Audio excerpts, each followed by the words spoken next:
Hey everybody, welcome. We are here today to look at another person's artwork that is just as mentally ill as myself. No, I'm kidding. No, we're here to look at someone's artwork that is schizoid, and deals with a lot of the issues and problems and difficulties and blah blah blah that come with this sort of stuff, but is also an artist, right? And because of those difficulties, I believe, as well as Mile, that some of these things or these very unique sort of ways of thinking and expressing oneself can often come out in the art, right? And oftentimes it can be the only manner in which a person with these difficulties can express themselves outwardly, especially if they're dealing with things like in like disassociation to their own emotional range. They're dealing with other problems in regards to like a sense of identity or self. I'm not going to get into all that. If you want to know more about that, obviously check out the streams and anything else or the videos I've uploaded and conversations. Because the focus here is, I want it to be more on the art itself.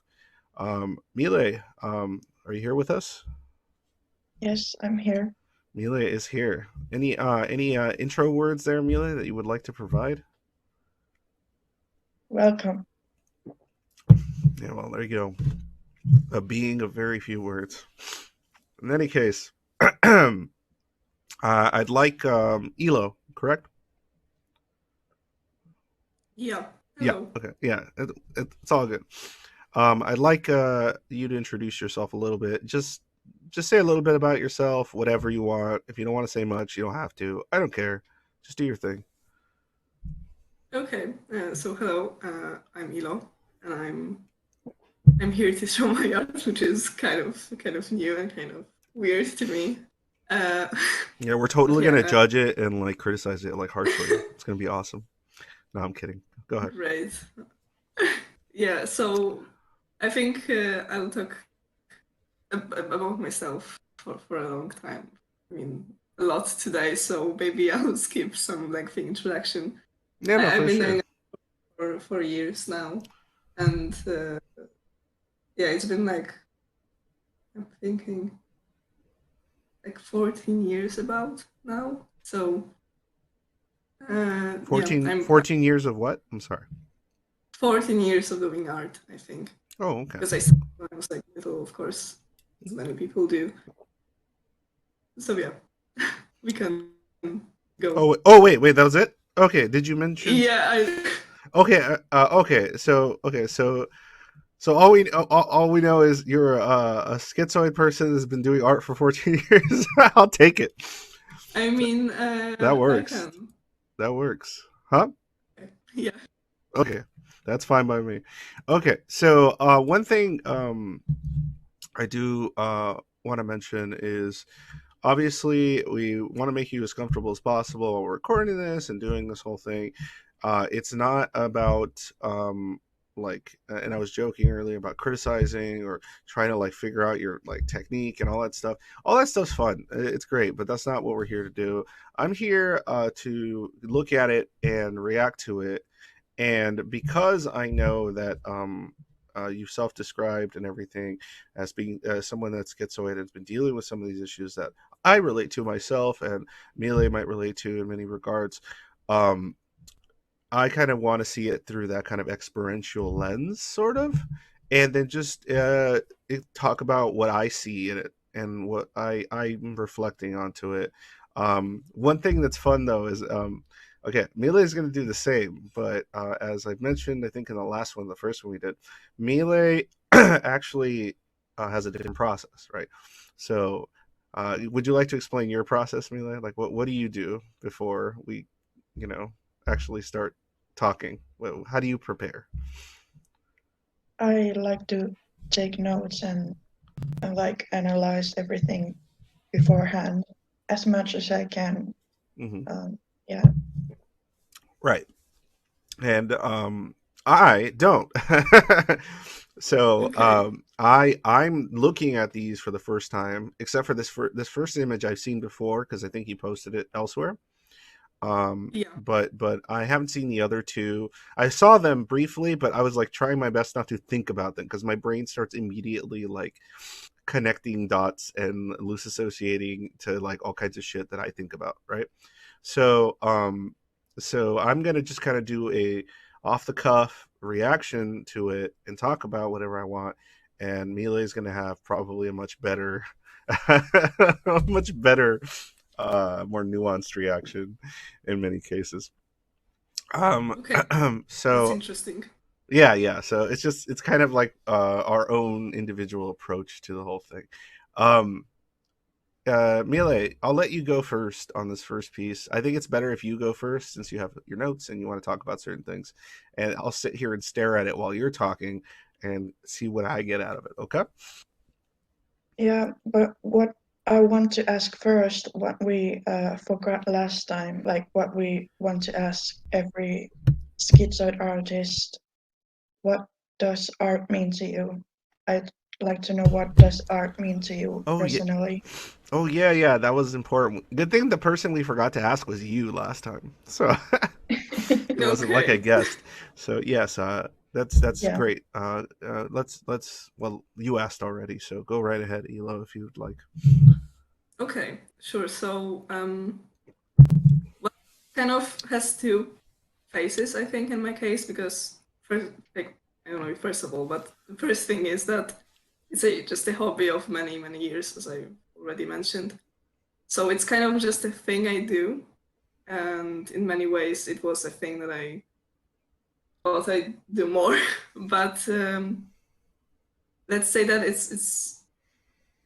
it's also something personal, but only the works that were well personal. Because I also did stuff that was not personal. It was just learning to draw and stuff. So that was just a skill, I think. But but those works that you see that I sent that we were talking about are personal. So that's why it's also a bit weird to talk about. But yeah. Um, they are basically just an outlet of my feelings and experiences that Mm-hmm. I can't really put into words. I just Yeah, try to use the visual language to I don't know, to kind of express it, express what I can't talk about really very well.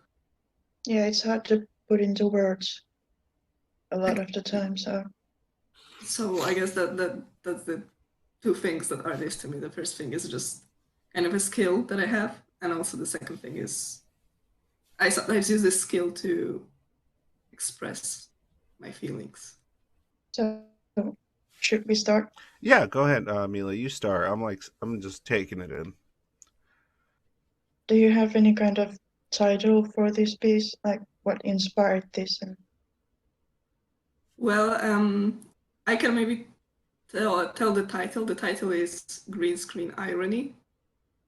A lot of these pieces that you'll see, I guess, were done in the period when I was most prolific, say, in my personal art. So it was actually, you know, the lockdown, the pandemic and stuff, when a lot of things just amplified in my life. And I was spending, obviously, even more than I had used to time inside and, you know, in front of screens and stuff. So this is about my relationship to nature, actually, which is kind of ironic. So I guess that's the introduction. yeah, like Just just one quick, if you don't mind answering this. Where are you from, like nation wise, just so I can have a Yeah, I'm from Poland. okay, Poland. That's all. Sorry, Mila. Go ahead. yeah, because I get this feeling of isolation from this piece, like wanting to go outside but not being able to. Yeah, that's something that also kind of speaks to me. I love the contrast of the green against all the darker colors, like the room feels cold, and Yeah, yeah, I just love that contrast. yeah, I'm glad that it's visible because it's, I guess, something that I was going for.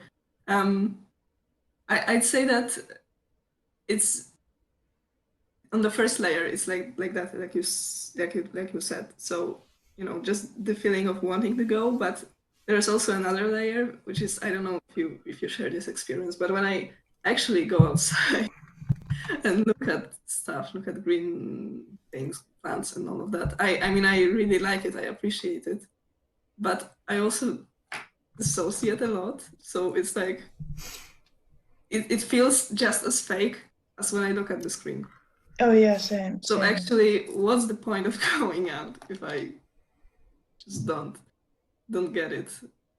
It's I feel even more isolated. Yeah, it feels like you want to appreciate it, but you can't. Like this, there's this invisible wall there. Yeah, exactly. So What do yeah, you think, sorry. angst? Oh, is it I'm my turn? sorry. I'm like Okay. like while you guys are talking, I'm like almost not paying attention to anything Yeah, you're I saying. figured. Yeah, I'm just like zoning out and looking at the piece. I think it's better that way because then I don't start taking in what you guys are saying about it while I look at it. And that way I don't start integrating it. Um, okay, so yeah, these are the thoughts that kind of crowd my mind when I see this image. Um, it and I'll relate it to like my own experiences, and that's kind of what I want to do. It reminds me of all the times that I get to look at things on my screen, regardless of what it is. I think I caught that you said you like nature, but that I don't have the energy sometimes or the ambition or optimism to believe or take part in. Um, uh, uh, uh, I deal with I deal with a certain sort of agoraphobia, right? So it has to do with like large open spaces, right? But when I look at space, right, I can't look up at the night sky for very long. I start panicking. I can't look at like wide open nature ranges, like fields and things like that, right?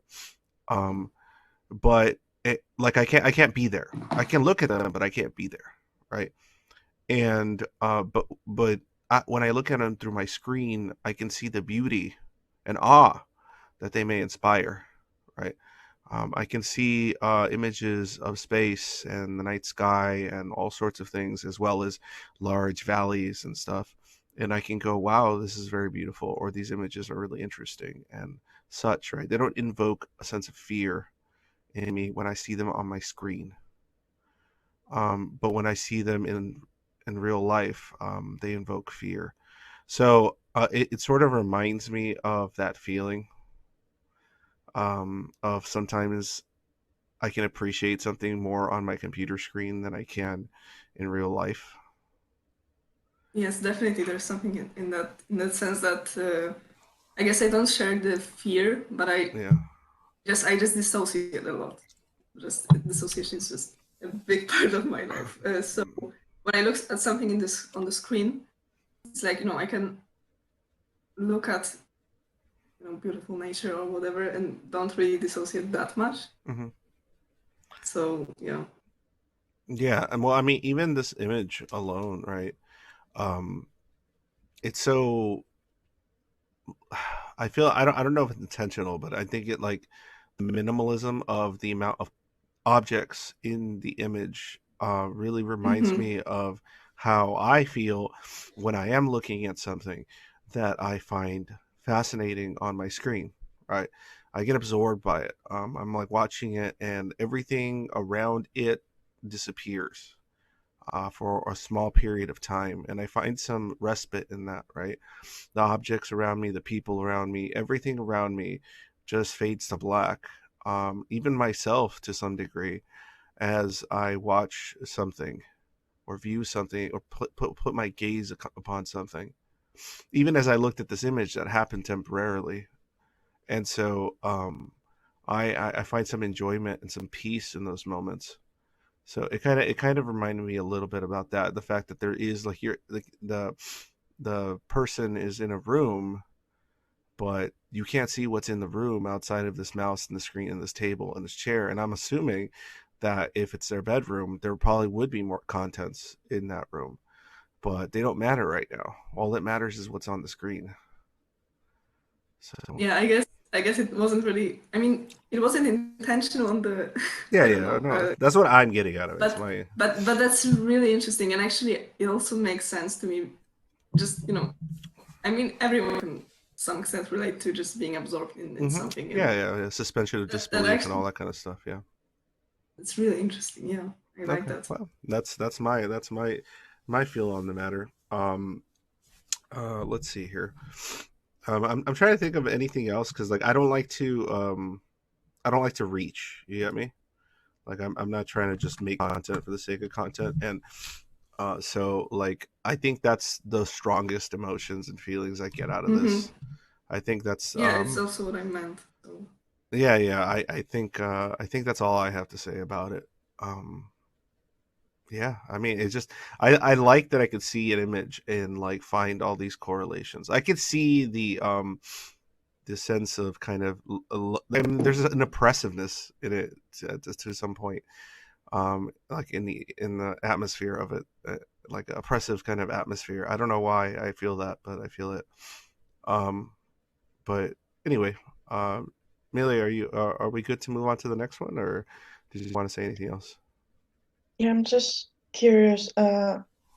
Who do your pieces usually portray?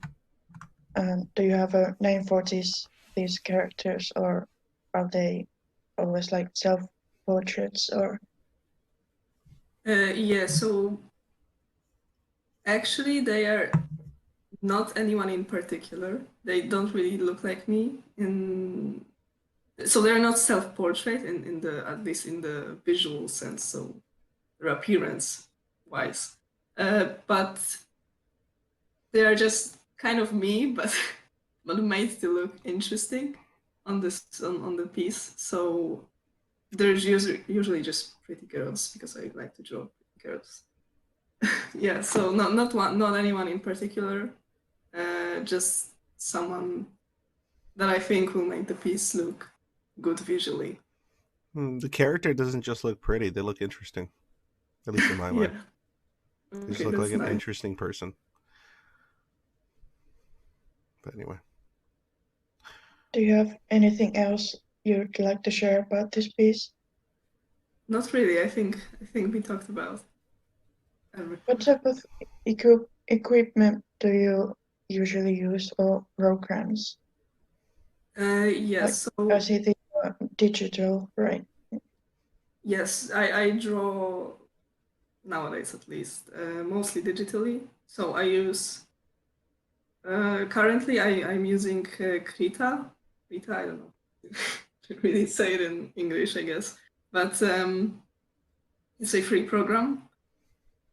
I also did a couple pieces in Photoshop, but I don't really like it, to be honest.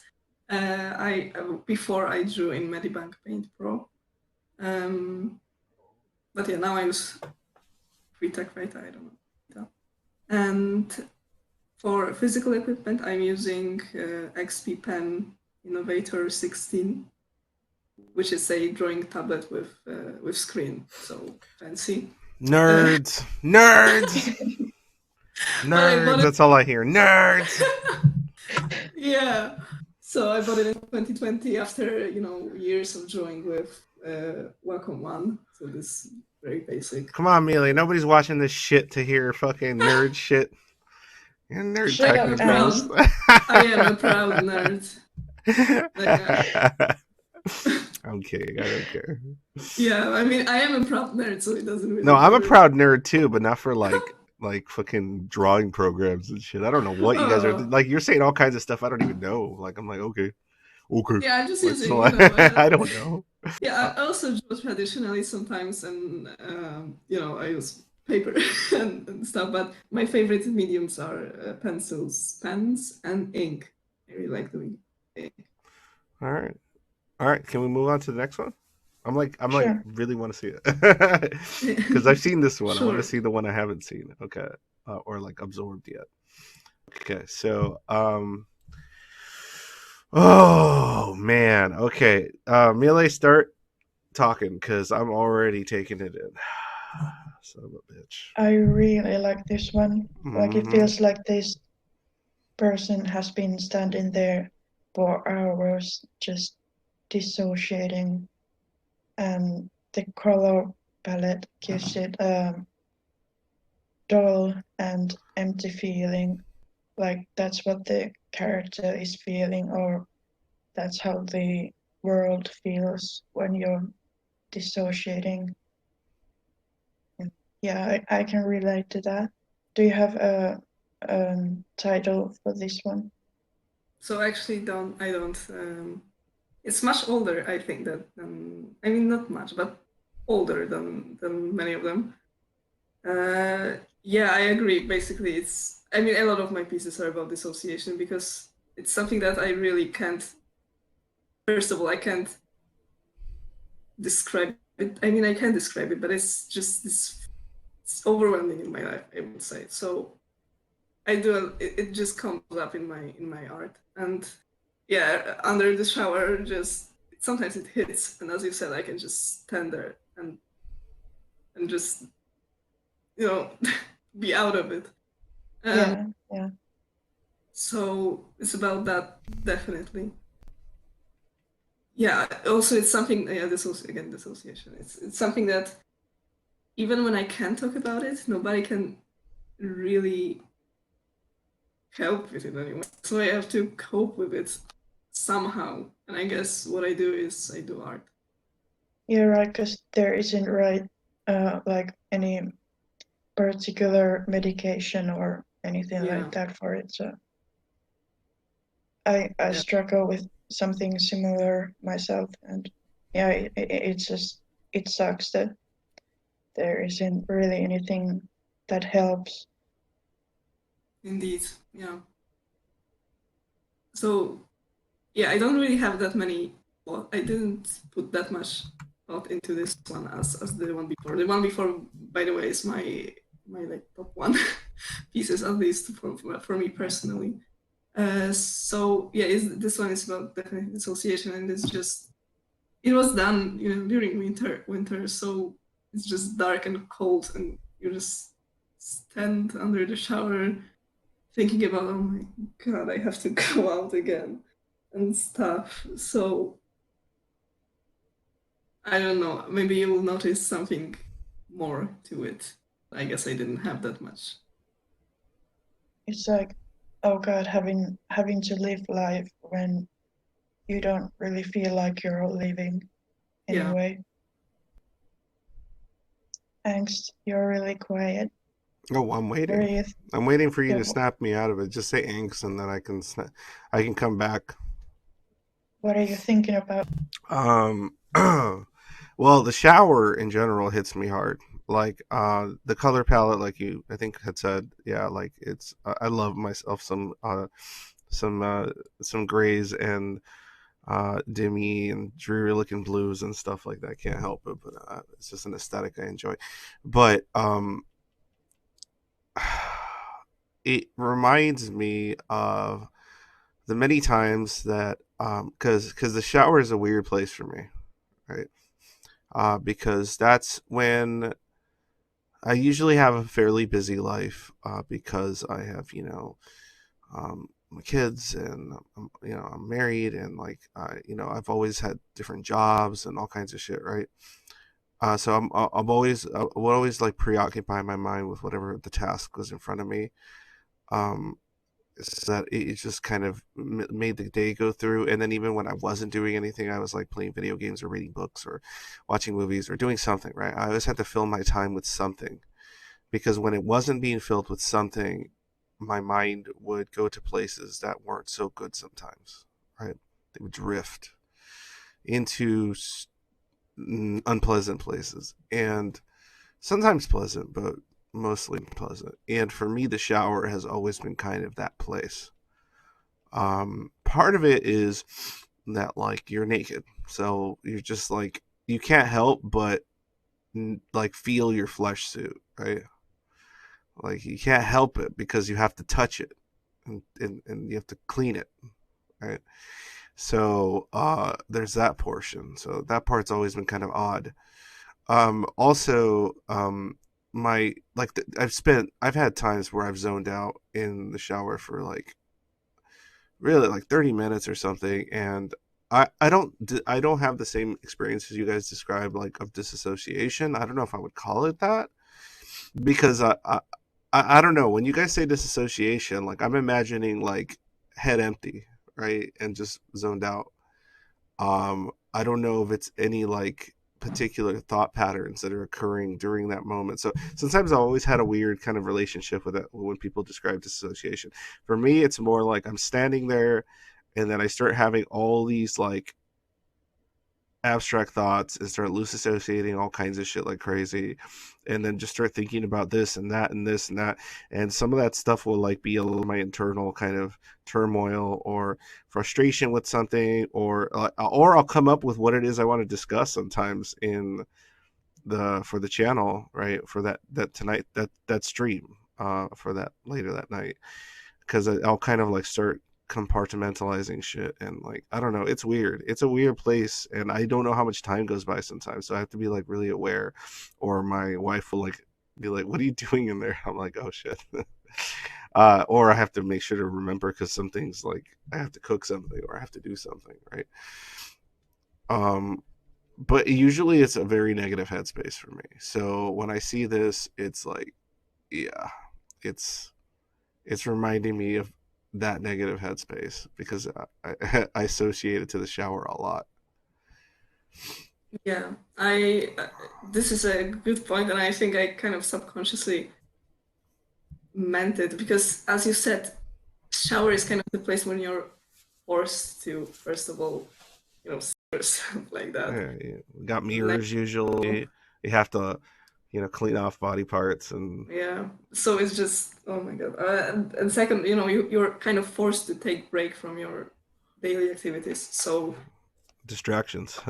yeah, so actually, answering to your dissociation thing, when I talk about dissociation, I mean, for me, I mean personally, depersonalization and derealization. Yeah. Because yeah, there are Oh, many okay. things. See, yeah, it's totally So different. Yeah, like I get it. yeah, Yeah, Yeah, yeah, same for me. so I just you just feel so out of it, and then there is this contrast between being standing naked in your in the shower and seeing yourself just being very real, and then not feeling it. Yeah. I think I used to deal with that feeling, especially in the shower, before I started working therapeutically as well as pharmaceutically, and so on my anxiety disorder. Uh, the showers were dreaded for me because that's where I would be more prone to like being consumed by panic attacks and stuff. Hmm. Because it would be the place where like I had too much time in my head, and then it's not specific thoughts that would cause panic. It was more like that feeling. Like once the panic set in, I don't know how many panic attacks people listening have ever had, but when you feel it coming and when it hits, I don't know if you would call that derealization or whatever. But it sure as shit feels like you have zero control over your body and everything's collapsing around you, and Hmm. you're consumed entirely by fear and confusion. Like you don't even know what the fuck's going on. Like everything just and like your hands feel like they're going numb, your legs feel Yeah. weak, like um so when I hear somebody talking about disassociation, what I imagine, or derealization more specifically, what I imagine is that feeling without necessarily the sheer terror that comes with the panic attack. So Yeah, it's yeah, I think so, actually. I just wanted to say that, yeah, I don't really share that experience with panic attacks, but what you described with hands being numb and legs feeling weak, and yeah, you yeah, just feel and just like you out of feel it. like where the fuck am I? What's happening? Like this Yeah, feeling of so overwhelming feeling of like am I like just floating, but yeah, but I would only feel that really when I would start um having develop like when I would start the build up toward a panic attack or an anxiety attack. Like I would start feeling like my environment isn't real, like I'm melting almost, Mm-hmm. and then all I could fear is fear, like all I can feel is fear when I would have those. And so I think there was times, and I don't know if it's because of the medication or whatever, but I think there was times in which i I think I was experiencing what you guys are describing, like the disassociation, but in my case, anytime I felt that, it would trigger a panic attack. So I don't know what came first. You get me? Like I don't know if I Yeah. was panicking because I was disassociating, or if the panic attack was causing a sense of disassociate or derealization, more specifically. So anyway, I know we're just off topic now. So but anyways, yeah, just something to mention. Yeah. Yeah. Yeah, it just reminded me of that because I haven't had a panic attack in a few years. So it just That's reminded good. me, yeah, thanks. But it just reminded me of that part of how that felt. And back then just thinking about that part would increase my chances of having one. Now it doesn't. So that's good. Yeah. Good progress. Yeah. Um anything else, Melee, on this one you want to mention or ask? Not particularly about this piece, but I'm looking at my notes and Yeah, I'm do it. really curious if you have periods of anhedonia Mm-hmm. when it's hard to do art or hard to do anything. Do you have any kind of way you usually get around that? Well, yeah, I kind of do it right now. I mean, I haven't done like proper, I don't know if proper is the good word, but I haven't done any meaningful piece of art for over a year now, I think. That Mhm. was just with just stuff happening in my life. And I also went through those in the past. I don't really, I still struggle with how do I deal with that. I mean, it's just one of my biggest, aside from this association that we talked about, just this anhedonia and just the lack of motivation to do anything and just lack of feeling any pleasure or meaning or anything is like the second biggest problem, like the second one of my biggest problems. So I don't know. Basically, I think when it comes to art specifically, I actually try not to put pressure on myself to do it actually, which is I guess kind of counterproductive, but or counterintuitive maybe. But when I'm in this period of anhedonia and I force myself to try and draw something, it just it doesn't work, and then I feel even worse because I can't do stuff.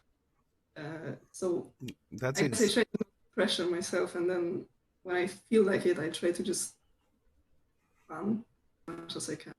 That's exactly how my in my belief. That's exactly how you're supposed to handle it. Honestly, Yeah, it's better not to force it.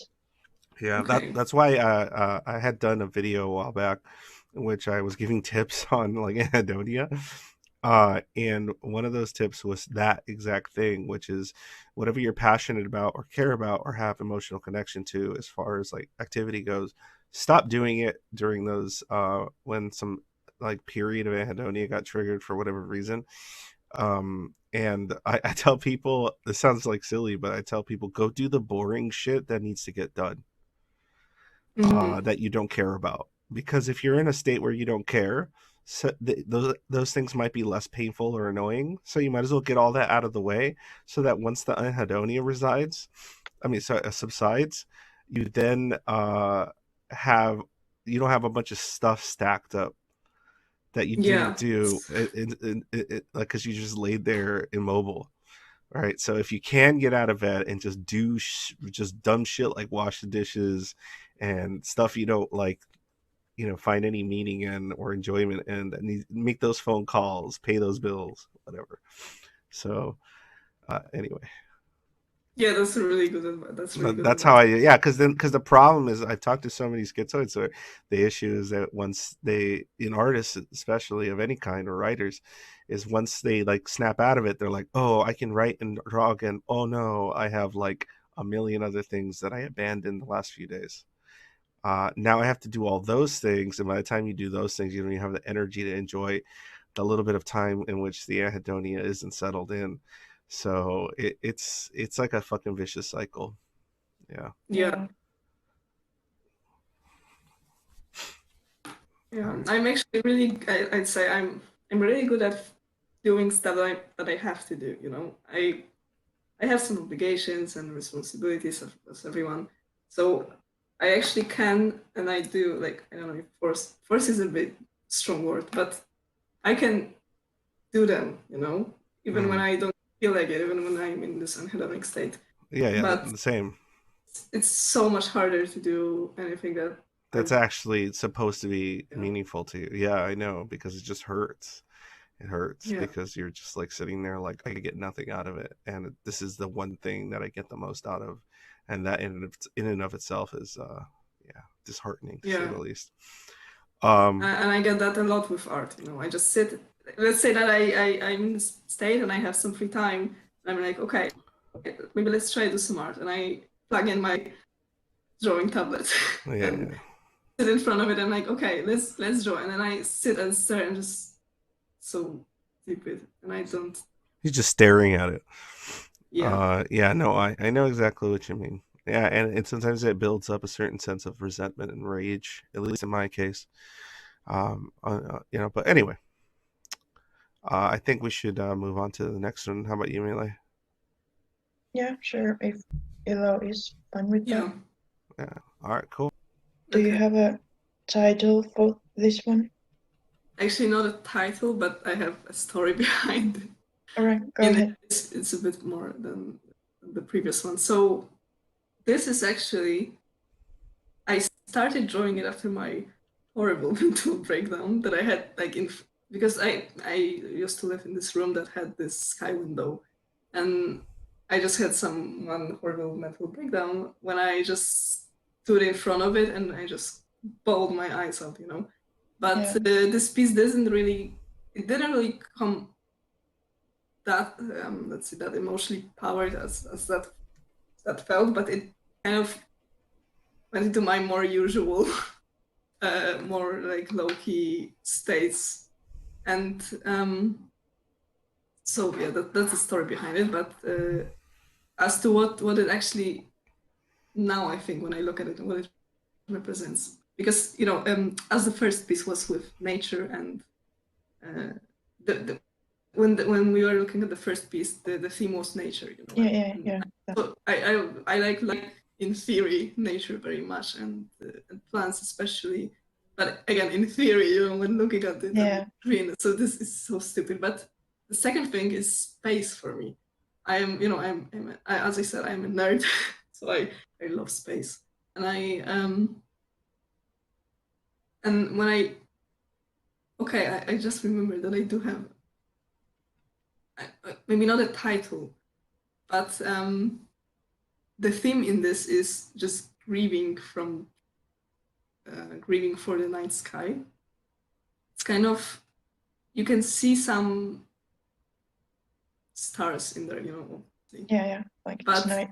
they're not that visible, because the thing is, you know, in today's world, and especially whatever, um, we don't really see stars that much, you know, because of light pollution and, well, where I lived then, air pollution as well. Yeah, It's just, I remember when I had the mental breakdown, I also thought about this. So it was, I was looking down this, not down, but up this sky window, and I just, you know, with everything going on, and then I just looked up the sky and I saw, you know, just one star or whatever, and I was like, oh my goodness, we are supposed to see the whole Milky Way and not just this one star. So I guess it's more about that. Yeah. yeah. It's really sad to imagine sometimes how the sky would look if we didn't have all this pollution and shit. in the air. Yeah, I get what you mean. Yeah, exactly. What I personally get from this piece is, I relate to it because sometimes when I've been isolated in my apartment for a very long time, I just get up and go to open the window just a tiny bit, take the air from outside, like take the air in, because it feels better to me than actually going outside and potentially having to see people. But there is this deep longing to go outside and see the nature, even if I'm dissociated, but still, like, but at the same time, not really wanting to go because of the people that will be around. I don't, yeah, that's personally why this piece, I guess, spoke to me. Yeah, I see. Yeah, it's, yeah, it's weird. It just you look at the. I guess when you're in this state when you just want to stay outside or something when you've been stuck inside for a long time, and then you open the window and you're like, wow, I would love to see some beautiful stars in the sky, and then you open the window and it's like just the black, or even not black because it's so bright relatively than it should be. It's just this blue sky, even though it's night, and you just see nothing basically. Yeah, Instead of this beautiful Milky Way that that is visible in places without so much light pollution and stuff. So yeah, it's kind of like you long for something, but it's not there, or it's out of your reach. yeah, exactly. What do you think, Angst? Um, I know this is because when it comes to any kind of art, right? It's just up to the purveyor. I don't know why, but this image makes me feel angry. Mm-hmm. I feel angry. Like I feel not just like the character or whatever. I feel like there's a some level of frustration. Not just like sadness, right? Because like when okay, because I did catch that you said that the theme is like grieving for the night sky. When when I think of the word grieving, and I think it's a pretty good word for this. When one goes through grief, you have different stages, right? As is known, Mm-hmm. and one of those stages is the one in which sometimes anger and resentment builds up, which is like denial or and so on, right? A certain like denial probably has like the strongest anger component, right? So and so I kind of like tap into that one more with this picture. So what I'm getting out of it is that it feels like I'm trapped. It feels like there's all these things, and I'm not just seeing like stars, right? I'm kind of taking it in more symbolically in that it's just an expanse of options and possibilities, and I'm limited to this like box. Um, these limitations, these barriers, that even were I to climb out of the box, the best I could do is stare at what's in front of me. And scream at the night sky. Like it reminds me of the futility of of of action. Oftentimes, that like kind of haunts me. So it's the angst, right? The grief that comes with that. Yeah.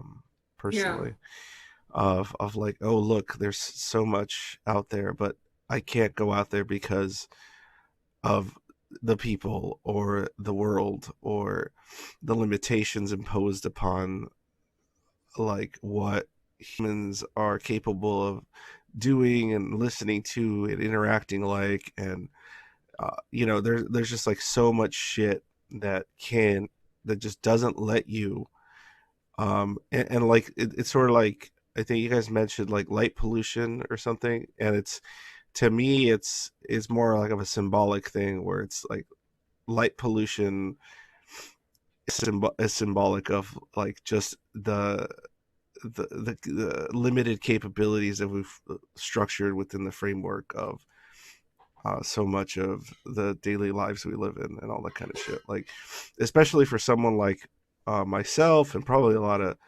schizo schizospectrum peeps and all that, is that whole like being preoccupied with the night sky, right? And its wonder, and having no choice but to just see it through this kind of these barriers and this Mm-hmm. like sort of fog, because no one cares about the night sky. No one cares that they can't see it. Not no one, but you know what I'm saying, right?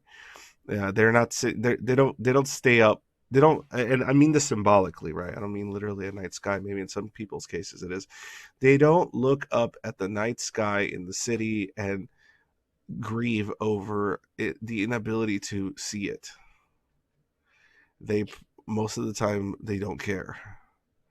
And if you were to tell someone, oh God, the night sky, I wish I could see it," they'd probably look at you like, "What's the big fucking deal?" Yeah. Um, and on a more metaphorical level, I think you can maybe catch what I'm trying to say there.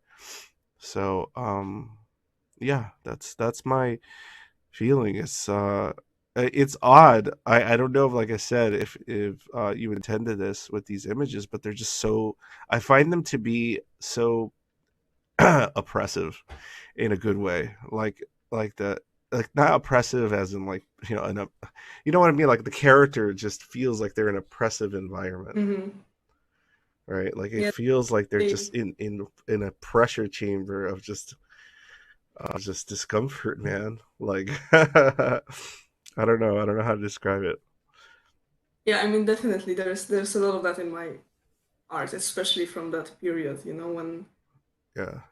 it was, yeah, again, it was during the like hard lockdown, I guess, which I don't know how long it lasted for you, but for me it lasted Well, well. I've had multiple breakdowns, and some are Yeah. shorter, some are longer. But yeah, it's just that for me, it's just what it symbolizes, which is the the nature of caring about, or placing, having emotionally connected or caring about things that matter to you, that no one around you or the structures around you are completely uninterested in, and all you can do is grieve. So Mhm. that's kind of what it reminds me of. Yeah, I really like how you can see what I, let's say, portrayed originally. So for me, it's as I mentioned, for me the first layer is just grieving for the night sky, which Yeah. is you Oh, can it's see that way because deeper of than that. Yeah. yeah because of the light pollution, and I like how you can read all sorts of things into it. I think I'm really glad that it that it works like that, because I'm surprised that it works like that, because I think it's the case for a lot of art. You just Yeah. do something and you try to convey your own feelings or whatever and your experiences, and then people can relate to it to Yeah. some. I mean, for It's really sure. fun. What's interesting too is that, like, just to kind of talk about the why I wanted to, why like Arthedonia and everything that we're working on is so important, is because a lot of us might have either disassociated from our emotional stuff, or we've intellectualized our emotional stuff and rationalized it as a way of disassociating from it and managing it. And so one of the things that I was found interesting is that with the second piece, I had never thought about um, that it was possible that I was feeling disassociated, and the disassociation was causing the panic attacks, not the other way around. I've never thought about it that way. I Hmm. never thought about that. That's what I was experiencing, perhaps, because there are moments now in which I think I feel that feeling, that I used to feel that would lead up to a panic attack, but now they're not scary anymore. But obviously they're not as heavy either. So, but in any case, it's just like, yeah, look at that. You're like, art piece helped me think about something that I never thought about until I saw this right here. So, and I think part of the reason that is the case is because it's a shower. It's just Yeah. it's a very personal place for me, or not personal, but like a very I associate it to both a lot of positive and a lot of very negative experiences. So, yeah. I'm glad that it kind of helped, I Yeah, guess. no, it's fascinating shit. It's good stuff. Good stuff. All right. I think we've covered all three. I'm trying to think of if I have any questions in particular. Mille, do you have any questions that you wanted to kind of throw out there, or anything you wanted to ask before we wrap this up? What inspires you? I'm curious about that.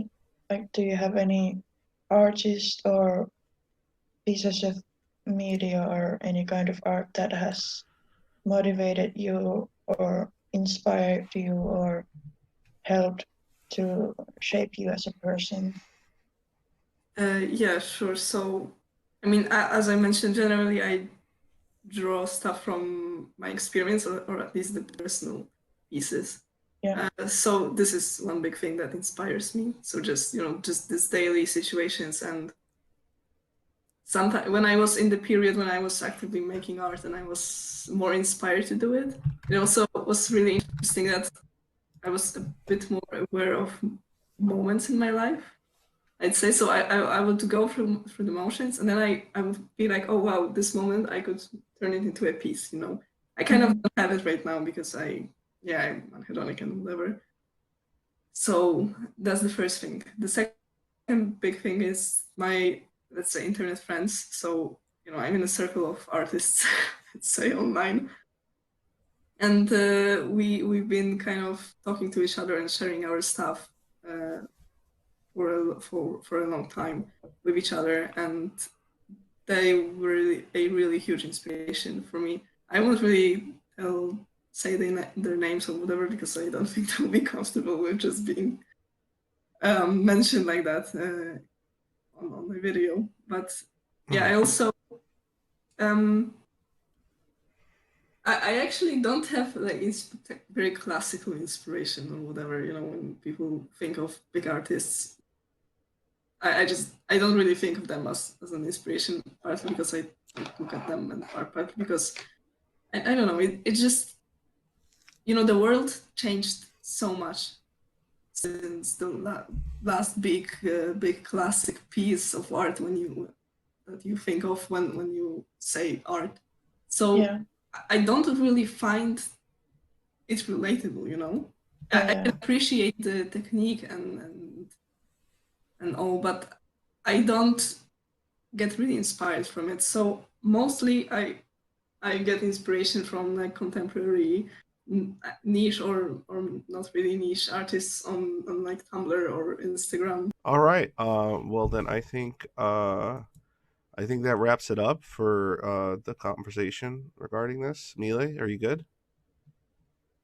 Yeah. Okay. Yeah. So just to couple things that are, if you want to apply to Arthedonia so that we can do something similar for your art, go to the Creative Meets Discord server. The link should be in the description. Go ahead and go through the application process there, and then you could submit a piece of some kind, and then based on that, and then Mille could, depending on if it, it's something that we feel we could discuss, right? So a lot of the time it isn't about like, oh, whether the art is good or bad, right? It's just, does it kind of, does the piece interest our own stuff, or if Mila looks at it, are they getting something out of it that they feel they could discuss in any kind of meaningful way? And it's about relatability and things like that, and all kinds of other stuff. So yeah, Mhm. it is highly subjective, I'll admit it. And but what isn't, right? So but yeah, go through the process, submit, and we'll see what we can do. We'll see where we go from there. Thank you again, Elo, for joining us. Yeah, thank you for having me. It was really interesting.